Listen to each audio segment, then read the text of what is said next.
Good morning day students, welcome in physics class.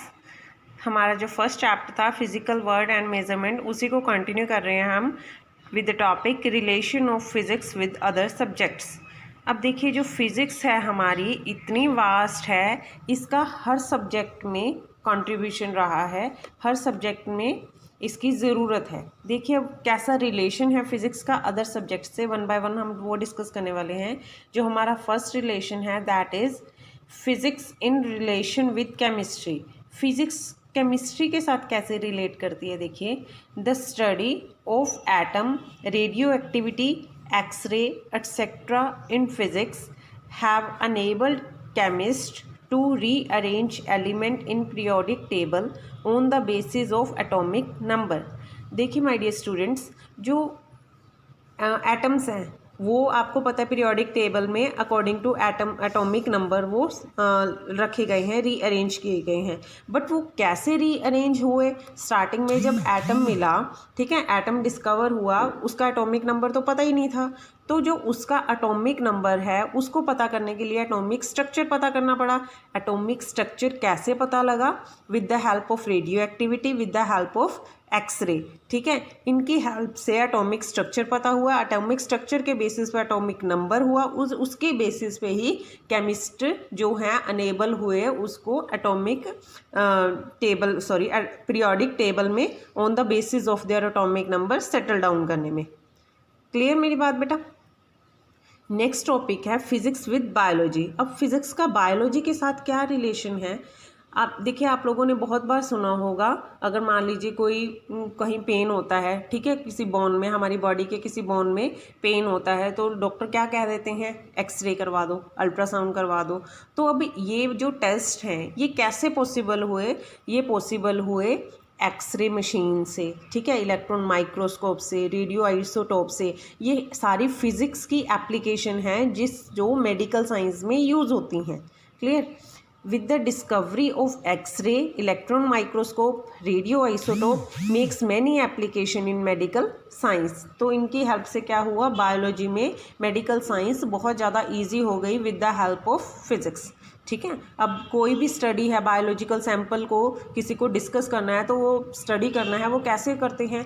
Electron microscope से ना, microscope से देखते हैं सेल्स को, तो डैमेज सेल हो गई, कुछ वॉर्न आउट सेल हो गई, जो भी हैं उनकी स्टडी जो है कैसे होती है? वो माइक्रोस्कोप से होती है, और वो माइक्रोस्कोप डिस्कवरी है फिज़िक्स की। Clear my dear students? Next subject is relation physics with astronomy. Physics का एस्ट्रोनॉमी के साथ क्या रिलेशन है? अब एस्ट्रोनॉमी क्या होती हैं? एस्ट्रोनॉमी मतलब स्टडी ऑफ स्पेस। अब वो किससे होगी? वो होगी टेलीस्कोप से, और टेलीस्कोप किसकी इन्वेंशन है? फिजिक्स की। By the discovery of telescope it becomes easy to observe heavenly body like star and planet. अब स्टार, प्लैनेट, इनकी डिस्कवरी, जो इनकी स्टडी है वो किससे हो सकी है? इनकी स्टडी हो सकी है टेलीस्कोप की वजह से। टेलीस्कोप से इनको देखा, बताया अभी इनमें क्या है, ये कैसे घूम रहे हैं, किसके अराउंड जाते हैं, क्या इनकी लाइट है खुद की या नहीं। तो ये सारा कुछ इनकी जो स्टडी है, इनको पहली बार देखा ही टेलीस्कोप से गया प्रॉपरली, ठीक है। प्लैनेट्स वगैरह और जो इनकी डीपली स्टडी है ये पॉसिबल हुई है टेलीस्कोप से। क्लियर? नेक्स्ट है फिजिक्स विद मैथमेटिक्स। फिजिक्स का मैथ्स के साथ अब क्या रिलेशन है? Physics often makes use of mathematical tools. अब फिजिक्स में क्या है? Mostly maths. अगर हम ये कहें कि फिजिक्स मैथ्स है तो भी गलत नहीं होगा, क्योंकि फिजिक्स में बहुत ज़्यादा मैथमेटिक्स यूज़ होता है।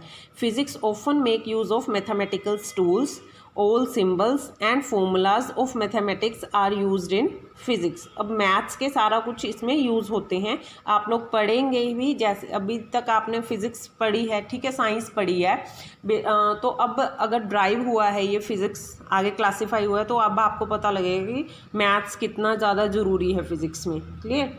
सारे न्यूमेरिकल्स, डेरिवेशंस मैथ ही होने वाला उनमें। Next is physics with geography. Physics का जियो के साथ कैसा रिलेशन है? Diffraction technique and radioactivity are used to determine the crystal structure and ages of rocks.